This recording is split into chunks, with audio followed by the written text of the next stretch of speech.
Vous avez dit au gouvernement en les regardant, vous faites pitié plusieurs fois dans votre discours. C'est quoi l'objet de redire ça plusieurs fois hier soir?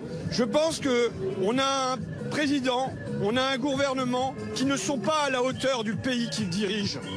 Le pays aujourd'hui, il est prêt à faire des efforts. Oui, il est prêt à faire des efforts pour remettre l'hôpital sur pied, pour remettre l'école sur pied. Il est prêt à faire des efforts pour, vous savez, transformer l'agriculture, transformer l'énergie, transformer nos déplacements. Cette phrase en particulier, vous faites pitié? Oui, parce qu'ils font pitié, parce qu'ils ne sont pas du tout à la hauteur du pays. Ils ne sont pas du tout à la hauteur d'un pays qui réclame qu'on fasse autre chose aujourd'hui, après 2 années de crise Covid, où les gens sont usés, sont exténués, après la guerre en Ukraine, avec les tarifs d'énergie qui bondissent.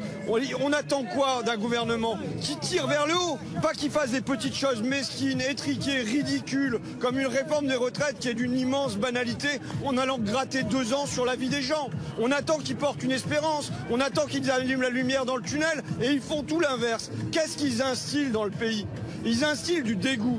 C'est grave, ils instillent le dégoût du travail, parce que, je le dis, les gens aiment leur métier, mais il y a un moment où porter son métier devient douloureux. Et ils instillent pire, ils instillent le dégoût de la démocratie. Je termine, parce que les gens se disent, si c'est ça la démocratie, à quoi bon la démocratie ?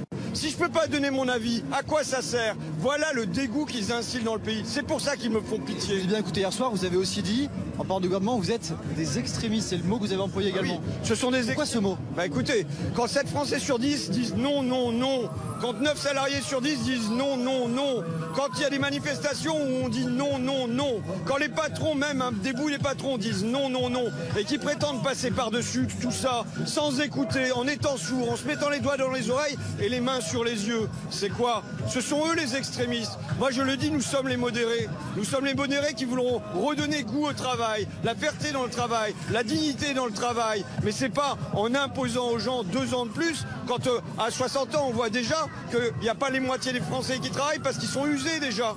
Donc imposer ça aujourd'hui, c'est à la fois une douleur et c'est un emprunt sur le bonheur des gens.